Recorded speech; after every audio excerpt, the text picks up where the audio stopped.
What's going on, everyone? So the Lakers are going to have a very interesting offseason. We are getting closer and closer to the NBA draft.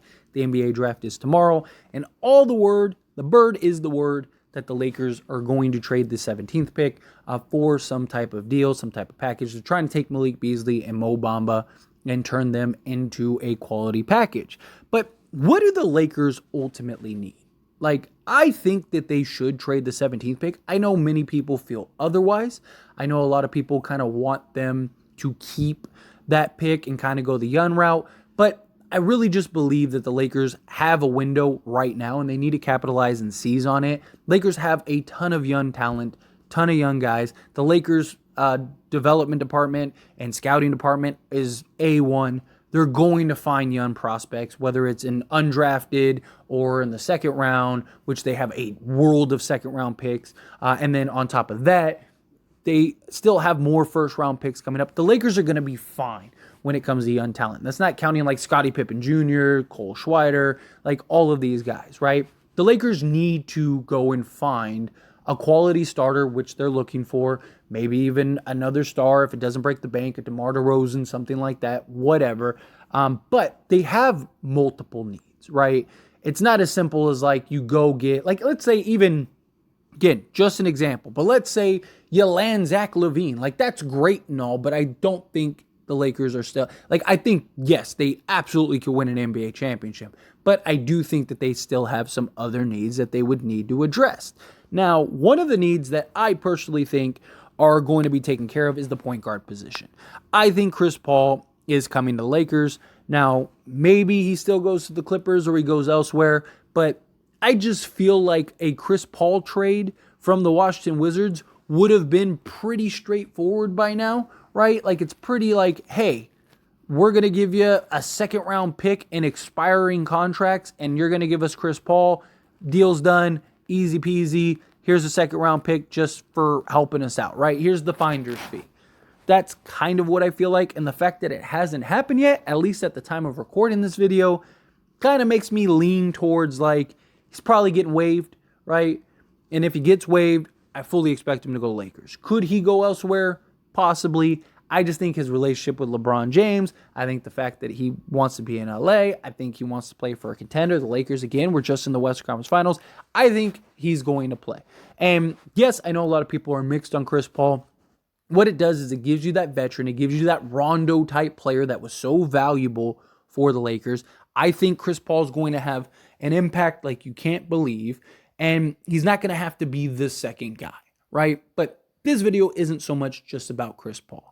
But what I do think that Chris Paul brings is it kind of allows you to now round out. You don't have to worry about the point guard position. You got him. You could keep D'Angelo Russell. There you go. You got your guards. Austin Reeves could still play point guard. You have LeBron James. Obviously, could play point guard. We won a championship with him basically playing point guard. And, maybe you go and you find a vet minimum guy that can just come in and just kind of be a guy on the bench. Or maybe you give a Scottie Pippen Jr. an opportunity as like that third point guard, whatever, right? The Lakers have options, but Chris Paul basically rounds out and solidifies your point guard position. So you don't really have to worry about it there. Whether he's coming off the bench or he's starting, you're good, right? Maybe you even look to can you keep Dennis Schroeder? Cool, perfect. Especially if you try to move off of D'Angelo Russell. Perfect. However you feel about that, great. But beyond the point guard position, you got that locked up. Well, now what else do you need? Well, you need a center, right? The Lakers need a big body. Now, they could go and maybe make a trade. Could you take the 17th pick and go get like a Kristaps Porzingis, right? Just using these guys as an example. But could you go get Kristaps Porzingis, right? Give you some floor spacing, some shot blocking, all of that. Free agency. Would a Brook Lopez be willing to take a discount to come to Lakers? Do you look at a guy like Mason Plumlee, who might be cheap and isn't going to cost a fortune, isn't going to break the bank? He might cost a little more than the vet minimum. If you can get him for a vet minimum, then I think you do that immediately. But can you get him for taxpayer mid-level, right? Something like that. Ideally, if you could get Brook Lopez would be, in my opinion, as far as like centers that are out there, like best on the market. I really like the idea of Brook Lopez, but there's also like the trade route, right? Lakers are looking to upgrade. Can you take Malik Beasley, Mo Bamba, and whatever else and turn them into, like I said, Kristaps Porzingis? Do you go maybe another route? Maybe look at Chicago, right? If they're trying to get rid of Zach LaVine, are they looking to rebuild and kind of blow things up? Could you maybe make a trade and go get like an Andre Drummond, right? Could you get a Drummond, maybe an Alex Caruso, and whatever, right? Maybe a Colby White or DeMar DeRozan, right? Can you get something like that? And now you just filled several needs, right? You got the center position, you got another perimeter point of attack guard, you got another maybe vacuum scorer, or if you get DeMar DeRozan, you got a guy that can be that third star who is dependable. He's a guy that has played, has only missed like a handful of games every year. Which is really good, really important, right? Especially when you got LeBron James and Anthony Davis. You could use a couple guys that can stay healthy and stay on the court. DeMar DeRozan is a guy that could prove that. The Lakers definitely need size, right? And yes, and Alex Caruso, yes, the DeMar DeRozan doesn't really help in that department, but it does help with other needs because the Lakers do need scoring, right? They were the best defense in the league. They need scoring, they need shooting. The problem is there's not any elite 3-and-D guys that the Lakers are going to be able to acquire. Lakers aren't going to be able to get an OG Anunoby, right? As much as I would love it, and I know all of you would love it, OG would be great. That would be brilliant. You're not getting him, right? Not getting a Jeremy Grant. You're not getting anybody like that. Anybody that's premier marquee. The Lakers just don't really have enough to go get that. And there's too many other teams that are looking for the same thing, because it's kind of the NBA we're in. So you either go the defensive route and go get like, a Stanley Johnson in free agency, or you go the offensive route and you go get like Watanabe, right? Something like that. That is kind of the alternative, or like a Seth or something like that as far as shooting goes. The other alternative, again, is a type of trade, right? Could you get a Buddy Hield? There's a lot of talks and rumors about the Lakers maybe taking the 17th pick and Malik Beasley, going and getting Buddy Hield and like 2 firsts because the Indiana Pacers want to consolidate. Okay, cool. Like that makes sense, right? You upgrade into a more consistent Malik Beasley. You also get some draft picks that you could use to maybe go trade and make a third deal, or you can keep and draft those guys, and now you get some young guys. Maybe you could find that gem that can come in and maybe crack the rotation. That would be nice. Get a couple minutes of play time every game. That could be nice. Could you go get Buddy Hield and Miles Turner? Now you just solved 2 of your needs. Now you just solved shooting, and you just solved your center position, right? Which would be massive. And if you still get Chris Paul, there you go, right? At that point, you're golden. At that point, you're probably the best and deepest team in the league. Chris Paul, Buddy Hield, Miles Turner, Austin Reeves, Rui Hachimura, right? Anthony Davis, LeBron James, Jared Vanderbilt, Max Christie. Come on, man. If you can't win with a roster like that, I don't know what to tell you. Now, again, not saying that this can happen, not saying that they would be able to do that, but if you can look for something like that, especially the Indiana Pacers. Look, the Indiana Pacers were sending Buddy Hield and Miles Turner to the Lakers for Russell Westbrook, the 2027 pick and the 2029 pick, and then Jeanie Buss vetoed it. If Jeanie doesn't say, no, I don't want to do that, like let's wait and be patient, these 2 guys are already on the Lakers. So does the Indiana Pacers go, no, hey, we want to get some assets, we want to get that. Maybe the Lakers trade the 17th pick and the 2029 pick. Like, there you go. And now you just solved 2 of your needs. And then if Chris Paul comes, now you have 3 of your needs.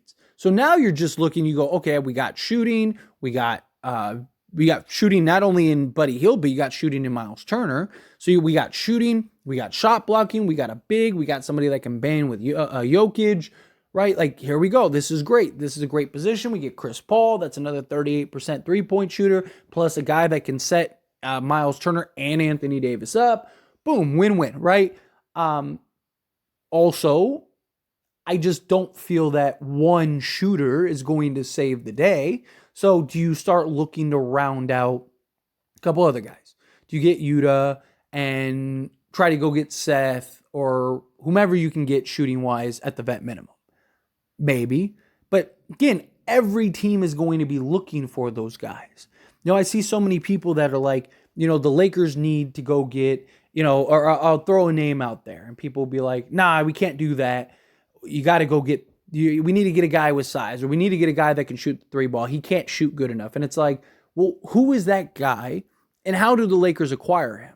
And would that guy want to come to Lakers as opposed to going to a team like the Phoenix Suns that they are desperate for depth? And that player would probably play 20 plus minutes on the Phoenix Suns, but he would play 10 to 15 minutes on the Lakers. All of these things have to be taken into account.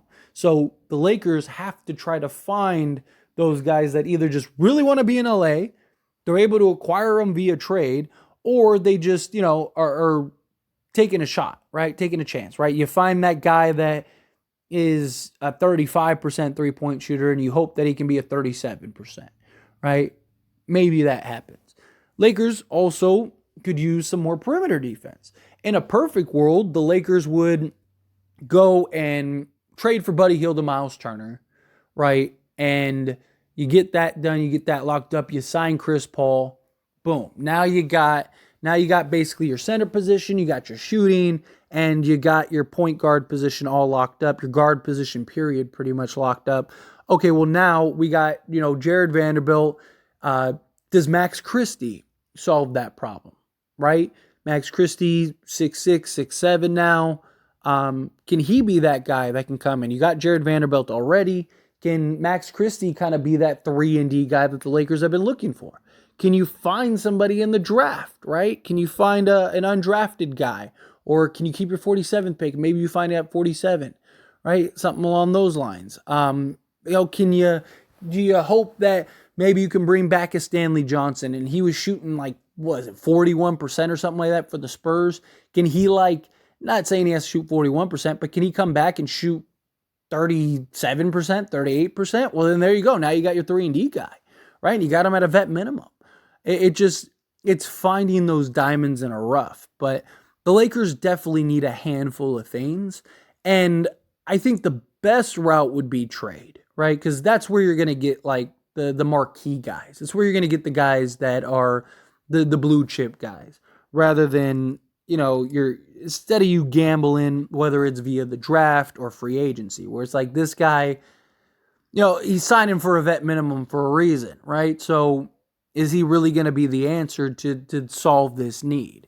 That's where it kind of plays the role. But anyway, as always, this is a discussion, so I pass the question on to you. Let me know your thoughts and opinions down in the comments below. What do you think? What do you think the Lakers should do? What do you think the Lakers' biggest needs are? What would be your preferred target? Do you think go get a wing, go get a center, go get both? However you feel, whatever your thoughts are, I'd love to hear it. So let me know down in the comments.